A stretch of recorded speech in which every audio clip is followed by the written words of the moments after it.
Welcome back, everyone, to Talk Shop Podcast. This is my fourth take on the introduction because I cannot pronounce my friend's last name. His name is Alex Tsimikalis, and he is a stockbroker here in New York. He's got a pretty cool story and found contentment in his life through just challenging himself and balancing work and lifestyle. The guy boasts over a $20 million stock portfolio, and I think this is relevant today because of how crazy the equities market went over the past year during COVID. Alex is also getting into rental properties, which is fitting for the Talk Shop podcast and any conversation with me, of course, as I love that industry. And I wanted him to just tell you guys a little bit about it, his stories, and everything going on. So thank you for tuning in. I hope you guys enjoy this one, and see you in a second. You are now listening to Talk Shop with Allon Avgi. Alex Tsimikalis. Very good. Welcome to the podcast, my friend. This is the Talk Shop podcast. I'm your host, Allon Avgi, and here I'm going to ask you uncomfortable financial questions. Fuck. And Am I allowed to curse? You're allowed to curse. All right, I curse a lot, sorry. And just more questions about everything in general, business-wise, the market, where you're at, what you do, etc. I invite on interesting people to the podcast, and you are one of those interesting people I wanted on. I feel privileged. Thanks for having me. My pleasure, my friend. So talk to us a little bit. What does Alex Tsimikalis do? Tell us the story a little bit, how you got into it, where you're at. Talk to me. All right. So, 41, I started trading at Sasakaya in October of 2007, right before the big financial crash. Prior to that, I was always chasing these commission jobs, that's my belief. I believe that you should never cap yourself and always get a commission-based job, not salaried, because your salaries, you're capped. You can't, your limitations are capped. So after being a stockbroker, selling whatever, in insurance and whatnot, my brother was actually working here. He got me into the front door of a training program. The training program started for me, like I said, in October of 2007. It was roughly 200 people between the first class I was 1 year prior to and my class total. So I walk in, don't have a college degree, and everyone in this room has like Ivy League degrees, so it's pretty intimidating. So from that process, I'll fast forward a little bit. From that training group of 200, there's actually only 3 of us left 14 years later. So, everyone thinks that trading, especially nowadays when people are trading options and it's easy and quick money, but it's actually mentally draining more than anything. So a lot of people really can't hang it.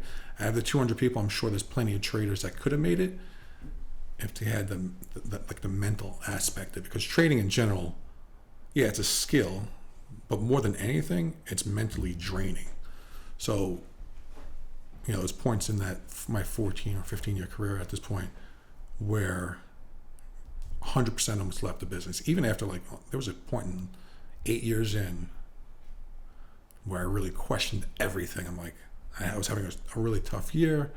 The year prior was just whatever, and I was still learning, and I was literally like this close to leave because I was just, pressure. I had 2 kids. I'm like, and this is, my whole life was like, I never wanted to take a salaried job, but I might just have to, just to know what I'm going to get on a month-to-month basis, week-to-week basis, support my family. 8 years in, so that's 2015. Yeah. So you didn't even want to quit during the crisis. So actually during the crisis of 2008 was like the ridiculous trading. So I excel in volatile markets and also strong momentum markets because we do short-term trading. So I technically only trade for position-wise, 24 hours or less. So typically we make a majority of our money on the overnights, like setting up, looking for momentum plays, high volume, breaking out, news-based or not news-based. That's not one of my criteria. Typically some people are, but I look for momentum, I look for volume, and just certain setups that I liked over the years. And that's how we make a majority of our money. So yeah, in 2008, when you had that crazy volatile time, when it was like up, down, you hit these monstrous swings, traders absolutely smashed it. Wow. So that's why in this previous physical year, during COVID in March, was like the firm's sickest year since '08. It's the best year of your life, I'm going to guess. It was my best year by, quite a lot. Like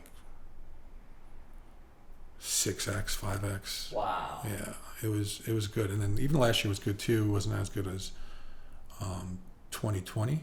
Like this, because my year actually just ended in September. So our year goes from September to September. Okay. So the year of 2020 was ridiculous. It was an absurd year for every trader. I don't even know how many traders made a ridiculous amount of money, but quite a bit. I think there's like 50-ish short-term traders in my sector because we're broken down to quants, which is a majority of the fund is in quants. Then you have fundamental guys, and then you have us, which are short-term strategical guys. So you guys get a pool to invest from. Everybody Correct. gets a pool. Correct. Right. Yeah. So I'm trading. So I started in 07 October.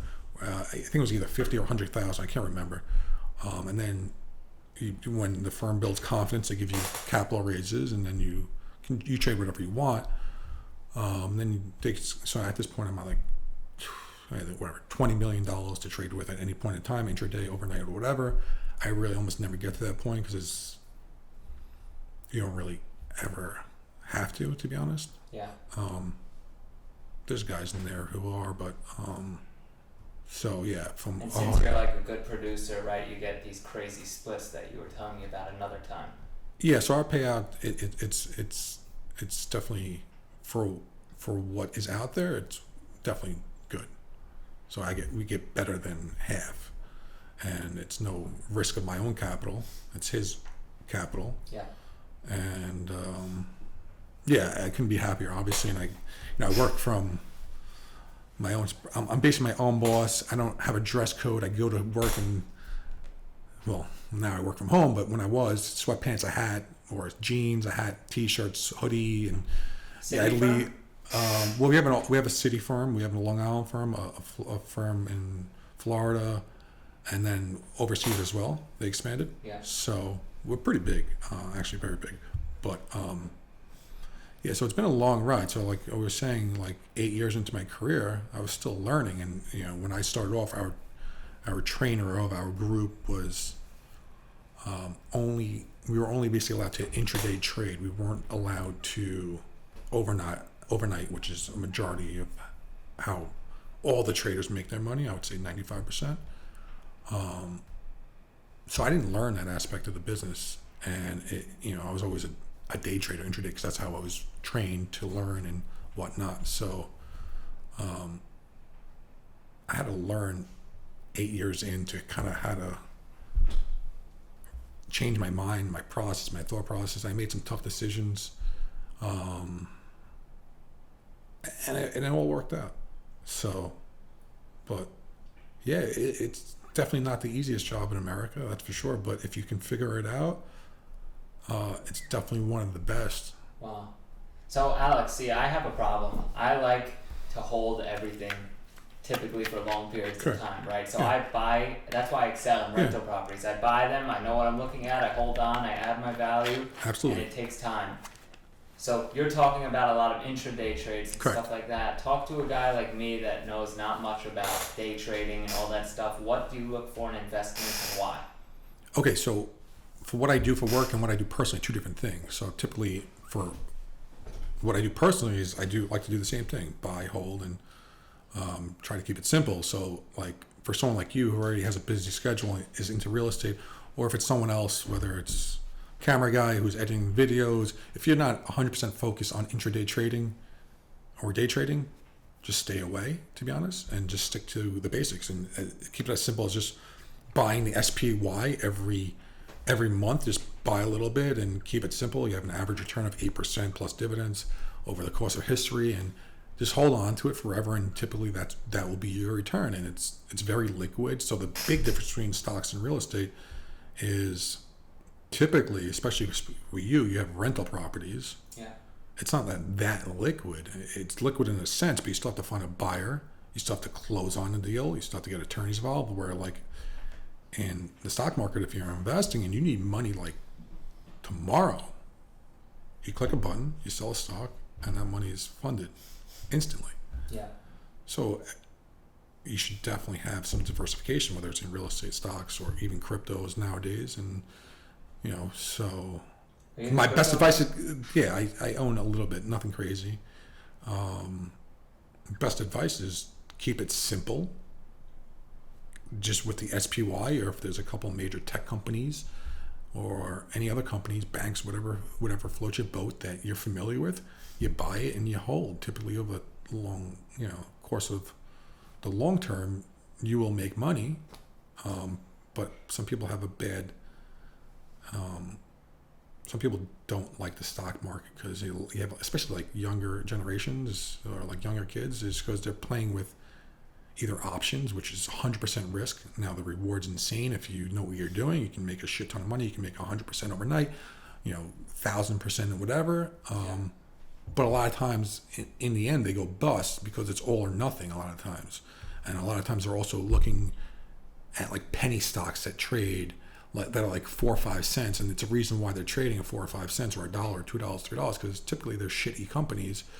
And they're just looking at the price of the stock instead of the actual return of percentage. So like the only thing, like if you're buying a stock that's $100 a share or a penny a share, the only thing that really matters at the end of the day is your percentage, right? Like if you're up 50%, 25%, it's all the same, doesn't matter. Upon liquidity, not when you're holding it, because it could go bust tomorrow, right? Correct, yeah. So like if you talk to long-term investors, majority of the time they're investing in quality companies, and that's why they have a good balanced portfolio. And but for like me personally, I like buy Apple, SPYs. So just buy like something that's quality company that it's going to be around for a lifetime, and typically you're good. I would say for any younger kids, just stay away from a biotech that they heard at someone from the gym that was like 50 cents. Typically those don't work out. Or if you do it, you want to just throw like a small percentage of your net worth in there. So talking about diversity, I know you're new into real estate. That's how we got introduced, which we'll talk about in a bit. Been a nightmare, by the way. Yeah? So talking about your real estate business right now, how many properties do you have? 2? So I actually did a flip, was my first thing I did out actually in Merrick. We bought the house great, botched the construction and holding time, still ended up making like 30% of my money, which is still great return, but we could have made way more. So that was my first experience besides my own personal house that I bought. And then I've been procrastinating because I don't want to be a landlord. I don't want to deal with issues, and I don't want to do this. But now that I'm getting older, I have kids, I kind of want to leave them back a physical asset that is not as liquid, where I can give them a stock and then they can just go blow it tomorrow. And so I'm trying to transition into real estate. I've messed around with like hard money lending, which is great. You just write a check and you get your 8% every quarter. I don't got to deal with any problems. So decided to buy my first rental property, actually really recently, out in Merrick from a friend. Yeah, which I gave you the electrician. You did, for one problem. Now I'm gutting the whole basement. Wow. Actually, Josh was over my house the other day to give me some pricing. I think your father was going to stop by as well. And it's been an absolute fucking nightmare. Excuse my French, but it's been issue after issue after issue. And it's a good learning experience. But when I'm on vacation, because I was just in Florida a week ago, 2 weeks ago, and I'm getting phone calls. Oh, someone just kicked in the window of the basement. I'm like, call the cops and file a police report. Like, can you do? I'm like, I'm in Florida. I need to be present if I'm calling the police. Yeah. Or the sewage pump is leaking out through the shower floor. Can you call a plumber? Oh, there's no plumbers around? Oh, I got to call Roto-Rooter. Oh, Roto-Rooter? They're going to charge you 3 times the price of a normal plumber, or 5 times the price. I ended up paying like $3,000. Wow. To get like a pump change, some toilets reset. So, and besides that, I've already replaced like carpeting on stairs, or put an oven. So it's been nothing but a nightmare. But it's been a good learning experience, because I feel like I'm sure it can get a lot worse. But now, we had that major rainstorm, what was it, a couple weeks ago? Yeah. Basement flooded. Wow. Got mold. Gutting the whole thing. Now I'm getting prices. So, at least there'll be a tax write-off, I believe. So. Yeah. And so that's the other reason too, is I'm a W-2 employee, so I get killed tax wise. So I also want to add real estate to my portfolio because there's a lot of tax benefits, and which I don't have. Yeah. So, but as far as owning a rental, my goal is to, I think I discussed this with you, to get pretty heavily involved in real estate within the next, from now until the next 10 years. It sounds like you want to get more on the passive side. Correct, yeah. Being active, you have to take phone calls in Florida. Yeah, I don't really enjoy that, even though it's fun, but I feel like I need to learn it too, so that's the only way. So in the beginning, I'm willing to be somewhat active, involved, and later down the road, either have property management deal with those problems. Because you got to learn these problems. So if you hire a property manager, they can just take advantage of you, which I'm sure you would know more than me. But if you don't know the business, or in any business, people like to take advantage of people. Yeah. So you always have. I would have to be hands-on. It's a good little segment of content right there. So you're saying, teach yourself the business first before you outsource anything, because you're typically going to get taken advantage of. Correct. So to avoid that, you need to be hands-on first. 100%. You give a man, a pole to fish, and teach him how to fish. He'll eat for life. Is that what the whole saying is, right? Yeah. So, so even though it's been a terrible experience for the few months, I am learning, and it's a good experience. Now, if I would have bought this property, there's no problems. I get my rent on time, and nothing goes wrong, and I don't really learn anything. Typically, you don't learn anything in life unless you're actually making mistakes to know what to correct, right? Like if I just went into trading because, and from day one, I was just killing. I was making money hand over fist. Which guys were in 07, the trading, none of those guys are around because they thought they were doing everything correct. But when trading got difficult, they didn't know what the hell they were doing, and literally are out of the business. That's interesting. So I think anything, I mean, I'm sure you're for yourself, who's been doing this for a while now, your biggest, mistakes were also your biggest lessons in life. Yeah, totally. I'm now that I've built a pretty strong portfolio, I speak to guys that used to own properties before 08, and they're all like, I used to have, 12 properties. Yeah. Like, wow, that's cool. But back then there was a no money down stuff. Correct, 105%. I was actually doing mortgages right prior to that. And that at 105%. At 105%. This is when I was I was a stockbroker for whatever, how many years, 5-6 years, and then I went to the mortgage side because. What was the interest rate back then? Oh wow, I can't remember. What was it, like 8%, something like that, 8-9%, I want to say. And that was for like sub 500 or sub 600, 500 scores, 110 financing, no doc. It was ridiculous. It was like the wild west. And now I think about it today, like I could have had so many properties back then because I got the management side down. Yeah. So those guys back then, they were like in and out type of, crazy, right? They didn't know how to manage properties for the long term or cover the debt. They were just buying. Yeah. And a lot of the guys I talk to today, I see that. Like they're like, the fact that you're doing that today is like incredible compared to how it used to be. There were so many unqualified buyers then, it was insane. And that's why the financial crisis happened. You had guys that were buying like $1 million homes that probably made $40,000 a year. Wow. It was insane. Wow. What do you think's going to happen? Yeah. How are they going to cover that debt service? That's when the foreclosure market went insane. And to be honest, like we've been on a bull trajectory since basically 08, right? Since like we bottomed out and the government bailed out everyone and their mother. And I see a lot of complacency in some parts of the market, whether it's the stock market. We're due for some sort of pullback, but rates are so low, the government keeps on pumping money out there, and it is what it is. But I think the banks do qualify people way more now than they did now. It's not the same. So I don't think I don't know if we'll ever have a breakdown like that, but on both ends, the commercial and the residential. Yeah, it's crazy. On the commercial side, they see my schedule of real estate. Now that qualifies me. A couple of years ago, I couldn't get a commercial loan. Today it's a different planet. But on the residential side, I can't qualify for a conventional mortgage. Yeah. Isn't that crazy? You don't show enough on paper, right? Well, yeah, personal income there isn't much, but business income there's plenty, and they don't care about my business. I'm like the completely opposite, right? Like I'm currently almost done with my house, and it was the easiest process, and I got like 2.3% 30-year fixed. Wow. And because you show a ton of W-2 income. Yeah.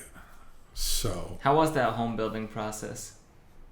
It was good in the beginning, and some parts. Now it's been over a year, so I'm getting anxious. I also probably built at the worst time in the history of America to build, when inflation's going through the roof, supplies are hard to get, prices are through the roof. It's hard to get workers to the job. Lumber's ridiculous. Yeah, thank God. Like my builder deals with almost all that, and I pay the vig for it. But between my schedule with kids, work, I'm more than happy to pay the vig just to move forward, and it's worth it. Listen, at the end of the day, everyone's time has a price. So for me to GC a house, unless I know I'm making X amount of dollars at the end of the project, it's not worth my time. And just the management of it, I couldn't manage or call up 15 places to get a quote for hardy board for my house, or call up 10 kitchen suppliers to give me a quote on a kitchen. It's just not. Yeah. It's not worth my time. Yeah. You'd rather deal with like a leaking basement. Yeah, that too, right? Or a tenant breaking a window. It wasn't even a tenant, so supposedly it was like a homeless, but like someone they thought someone like was trying to break into the house, and cops came. They said it's been going around the town that there's a lot of homeless people that are tripping out on drugs, and they're going around kicking basement windows, not actually going in. So yeah, but that was fun. That was interesting. So you're making good money. You want to build a real estate portfolio. Correct. What else? What's next? What do you see next in the next 5 years? That's going to be my main focus. I think I've done the entrepreneur thing. I started a small cryotherapy business. It was fun. It wasn't, again, I realized it wasn't worth my energy and time that I was putting in. I sold it. And then Did you make money on that? I ended up making a little bit of money, whatever it was, like 40 or 50% of my money after a year, but it was a small investment. Then I thought I had a slam dunk getting into the restaurant business. It was the burger joint. It was a proven concept, and it was a decently sized investment for me at the time. But I thought it was a slam dunk. It was a proven concept, and we kind of overlooked certain things. New York City is a much different ballgame with minimum wage at $15. Employment's also a lot harder. The size of the place was like 5 times bigger than any other of their restaurants. So there's a lot of arguing and back and forth. And again, I don't like conflict. So we agreed to a price. I walked away.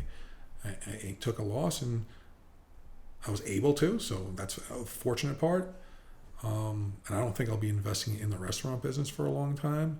So the older I get, the more I realize like you don't always have to go for the home run, right? Yeah. When I was young, I was like, I'm always gonna go for a home run, and then I think with the years come wisdom and you strike out. Yeah, listen, there's nothing wrong with failure, because everyone failed at something. There's no perfect formula to life in anything. There's failure comes, and that's where lessons come.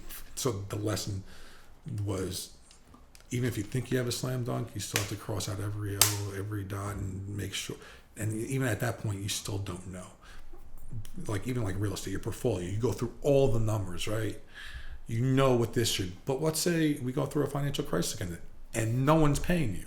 Like it happened with COVID. Fortunately, you had good tenants, but some people didn't have that. Yeah, no, I was fine, but we had a house burned down, and the insurance didn't pay out. Yeah, so things happen that are unexpected that can literally ruin someone. Yeah, fast, overnight.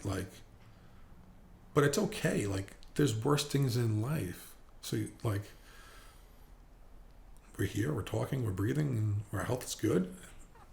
More important than anything. Hopefully your family's good, and that's more important to me than anything right now. What a great outlook. I love that. It's the truth though. you're in your early 20s, like you don't think about like these things until you get a little bit older. But like, there's so many worse things going on. You sound like Steve Yallo right now. Whenever something bad happens, I'm not sure who that is. Steve, right over there. All right. He used to do the videography work, but whenever something bad happens, he goes, "Well, now at least you know better. There's so many worse things that can happen." There is, and it sounds cliche, but it's. Listen, when you're young, you think you're invincible and you can do anything, right? In these last 2 years, I am invincible. We've had COVID. I've been working from home for 2 years. I don't want to get into politics or anything like that, and whatever. COVID obviously was I don't think anyone in their right mind would be like, yeah, the world's going to shut down for a year, right? Yeah, no shot. It's impossible. It's not going to happen. You're talking shit. So anything can happen. You can't control the outcome of everything. So that's like a big thing for me. Like, I don't know. Talking about politics, I see you post a lot about politics. I don't post a lot. On your Instagram stories, I'm seeing a lot. I don't want to say a lot. I post here and there. Just fill me in a little bit. Some things I just obviously don't agree with the administration, especially what's happening in New York City is a disgrace, I think. It's not only in the city, right? That's in Long Island, too. No, Long Island nurses are, I'm pretty sure, good, but some disgraceful thing. I mean, to me, that's the biggest slap in the face, right?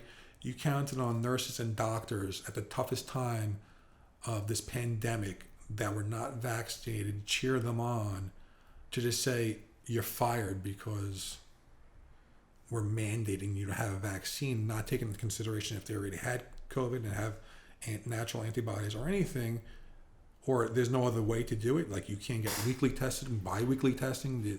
You're just going to kick them to the curb. And on top of that, so these people have been going through schooling and all this their entire life to get to a point that they have their dream job, and say, all right, if you don't take this vaccine that's been around for less than a year, you're fired. And on top of that, you can't get unemployment. It's wrong. I think it's a disgrace. It's a big kick you, big fuck you to anyone in that. Like, these people were heroes who were applauded. Like, there was no one else. Like, no one, like, I think at any point everyone was a little scared of COVID, right? Like, especially in the beginning. They were there every day risking their own health, their own well-being, their own families, to just say, hey, you don't want to follow our rules, you're fired. I bet all the nurses and doctors or civil servants are going to love to hear that on this segment, which is awesome. It's truly insanity. Yeah, it's wrong. And I don't get political at all. No, me either. It's because some people have really taken it to heart, and it's just an opinion, right? It's my opinion versus your opinion. Yeah. I mean, so, yeah, I think it's a disgrace. There's a couple things that are just disgraceful. I'm not going to get into everything of my thought process because I just don't trust anything, especially when they're saying that when they first came into office, oh, don't worry, you can never mandate anyone to get vaccinated. Things have changed. Yeah. Wow. Yeah, I saw you posting about that today. Yeah, that one really. And listen, I'm not a nurse or a doctor, but I can feel their pain. Like, imagine, like, hey, sorry, there's no income coming in. We're gonna apply for like unemployment. But oh, you can't do that. Oh, so we'll count on the government to pay us, and maybe if we have a house, we'll lose the house, we'll lose our apartment, and we'll figure it out. And I'm not, according to the media, correct? Like, we're in a hospital crisis, right? Emergency rooms are overflowing; they can't keep up with the traffic. I haven't been in a hospital in years, so let's just fire nurses, but this is according to the media. But is that all over the country or just New York? Anywhere you turn on the news, they have a big problem. No, the firing of nurses. I believe it was just in New York City. Got it. As of, I could be wrong, but I think it was just New York City. Got it. All right. Well, to loop it back to business. Correct. Step away from politics. Before this, we were talking about investments, right? Correct. Investing in businesses or stocks. What do you look for when you invest in people specifically? That was one of that kid's Chris's questions. He said, ask him what he looks for when he invests in people. Like, if a kid like Chris approaches you, looks for investment, what are you looking for? First, I got to trust you, right? Yeah. If I can't trust you, then there's no business ever. Yeah. So that's really like the biggest thing. Like, if I ask you a question and I know you're not being truthful, it's over. So like, I'm an open book when it comes to anything in my life. Actually, I'm probably too open. It's a flaw of mine, but if someone asks me a question, I'll give you the answer, and whether you like it or you don't, that's my honest opinion. So honesty in business is everything to me, and that's really like the I need to trust someone. If I'm gonna invest in that person, I need to trust that person, and obviously work ethic too, right? Organization, like the standard stuff, but like beyond anything, it's got to be trust. Like you invest in people, right? You have a All team. the time. Like, I think if you can't trust an employee, you catch them in a lie. It's hard to devote energy and time and assets to that person. So I think trust and your normal standard stuff. I think. And now, what about in a project? Because that is the normal standard stuff, right? Yeah. Trust is number one. Yeah. And then aside from trust, it's like if you're looking at a project, what point are you at in your life? Like, what are you looking to invest in? Quick flips, longer term stuff. I'm kind of interested in the whole ball of wax, to be honest. I think we had this discussion a little bit. I'm kind of more inclined to, and I definitely want to do apartment complexes. From having a single family rental, I don't like the idea of going to a house to collect one or two rents. I prefer to have everything under one umbrella where I can go, get 10, 15 doors, everyone's there, have a project man. Like that to me, I think you can hire a project, like you need to hire a property management team, right? Like I don't want to get a phone call at 1 a.m. to go to a single family home because they have a leaky basement. Well, like you said, you're learning because honestly, you could hire property managers on single families too. Yeah, you can, but first 1 or 2 years, I need to be hands-on. Yeah. That's another thing. I hate getting taken advantage of. So you're going to learn the ins and outs and then go that way. Yeah, so hopefully I learn from people that really know the business. And what I'm realizing in real estate, it's networking too is a big part of this business, which I never had to do my entire life, right? So I've been trading my whole life, or not my whole life. I'm 41, so not my whole life, but I was also in stocks prior to. So there's no networking in that because I trade for myself basically. Yeah. And I'm realizing in real estate, you can't get an off-market deal by looking at MLS. You could find a deal from MLS, but in this environment, I feel like if there's a good deal out there, there's 50 bids on the property, which is sure. It's not the worst thing because that means there's interest in the property, but someone's going to overpay, and if the numbers don't make sense, I'm trying to learn how to crunch numbers. Where did you find your house? Friend, off-market. Oh yeah. Yeah. How much is that house running you? I paid $530, but the rent roll was. Oh, not that one. The one you're building. Oh, all right. So I actually I went to the builder, had an open house in Montour Woods, and it was a nice house, 4,500 square feet. Standard builders, build a little nicer. He does nicer projects typically than the average cookie cutter home, like nicer finishes. So I went there. His sister was actually the broker, and I said I prefer to move to Merrick. I'm like, oh, we just bought a lot over here, off of in the Lindemeyer section. I'm like, I drove by. They're putting 3 houses. I'm like, okay, let's talk about numbers. So I agreed to a purchase price of 1.4, and I was a little naive at the time, thinking, 1.4, it's including everything. And then Instagram comes, and then you start doing your own research when you're going through the process. So this is what I want. This is what I don't want.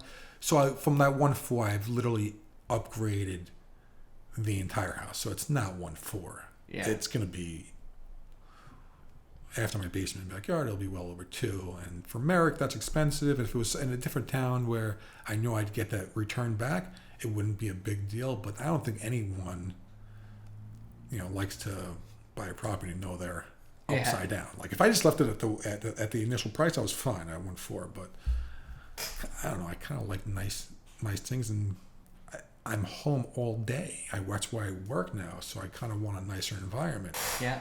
And $2 million, not the end of the world. You're gonna have an No, awesome it's not. house. Especially at 2.3% interest. It's not. Nothing. The only thing is the upgrades is completely out of my pocket. So I've spent all that 100% finance, out of my pocket. Where I would prefer to had finance it from the bank at 2.3% because now I have. Because you make much more than 2.3% on your. Correct. Yeah, I can do a hard money loan, and get 8% and do nothing but write a check. Yeah. So to have, $600,000-$700,000 of dead money sitting in a house to me is not ideal. Yep. So like leverage is good, and some debt is good, and that would have been good debt to have. Got it. Is that where you met Josh? You brought him to that house? Josh Handler? No, not Handler. Josh. With Josh Handler is an awesome guy, by the way. Oh, I know him as well. How do you know Josh Handler? He was actually, prior to real estate, he was doing real estate part-time, and he was also one of the managers at the burger places. Oh, really? Yeah. He's a great guy. I was Josh, on his podcast. Was he? Yeah. Yeah, I'm talking about Josh Duran. So Josh Duran came to my house. The rental. I had the issues. I showed him what I wanted to get done. He was getting back to me some quotes. I had some other questions because I wasn't so familiar. I liked, this goes back to trusting and, getting things done the right way. I don't know any of the work. Didn't you meet him through shoes or something? Oh yeah. That's a funny story. So during COVID, like our early months, I was, besides being an alcoholic for the first 3 or 4 months, I just drink every day. Yeah. Gained 25 pounds, and I'm like, I got so bored, just because it was the same routine over and over, and we didn't even leave the house because that time was like, you open up the door, you got COVID, right? It's not like how it is today. We can leave the house, no mask, and whatever. It is what it is. We've learned to deal with it somewhat. I was just bored at home. I'd just buy like $5,000 worth of sneakers a week for weeks on end, to the point where I had $100 and something thousand worth of sneakers. I'm like, what the? And in all sizes. I was thinking as having as a hard asset because some sneakers typically go up in value. If you know what you're buying. So I got to the point where I look at my wife and I'm like, what the F am I going to do with all these sneakers I had? I had in my closet, I could probably show you some old pictures. It was this overwhelming amount of sneakers. I'm like, what the hell? I'd love to see pictures. So I'm like, all right, let me start an Instagram for fun. I had a lot of time on my hand this time because I'm only working my normal hours from market. Kids don't have any activities. There's nothing else really going on. Let me start an Instagram. So I started my Instagram. I started selling sneakers for fun. And I was doing it literally strictly out of joy because even if I made a single dollar or lost a dollar, was not having an effect on my life. So the flip game. You're having a good time. It was also I like enjoying to learn new things, right? I don't want to get stagnant with certain things. So learning is earning, man. Entrepreneurship always intrigued me. So I kind of looked at this as an entrepreneurial learning lesson. So I started buying sneakers. I started my Instagram. It grabbed some attention and I was selling sneakers, and I pretty much stopped selling sneakers, and I don't have very many left. I sold the majority, 90%. I don't have time for it anymore. It was fun. It was a COVID story. I did something out of true boredom. Some people have read books and learned some DIY projects on their house. I decided to buy sneakers. Whether you're flipping sneakers, you're buying rental properties, or you're starting an e-commerce store, if you're taking initiative and you're hustling, then you're an entrepreneur. Yeah. So you accomplished your goal, and you're an entrepreneur. Yeah, it's a learning lesson too, right? Like to learn. I don't know. That stuff always intrigued me because even though I work for someone, technically I work for someone, but I'm also kind of my own boss because I make what I'm worth for that typical year. Yeah. Commission driven. 100%. And I would never listen. Some people feel comfortable, working a salary job and making what they're making and knowing what they get paid to. I was never like that. Even though when I remember when I was a kid, 15, 16 years old, I'm like, if I can just make $100,000 a year, I'm set for life. And back then, that seemed like a lot of money. Then you get to like 17, 20, and you get your first job, and some guys are making like 200. Like, if I make 200, I'm good. Then you go to a new job, someone's making 300. You're like, damn, if I can do that, I know I'm good. Then I go into the trading business. Guys are making millions. Then you're like, damn, there's a lot of money out there.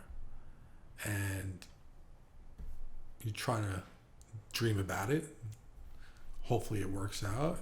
But it took me a long time to get there. And then when you finally... But you still got there. Yeah, when you know, it took you time and you got there. What a great segment. We're cutting that for social media. Yeah, and when he said how he explained those steps, that was awesome. And then when you finally get there, like, and you make, over 7 figures in a year, you're like, holy shit, it's possible.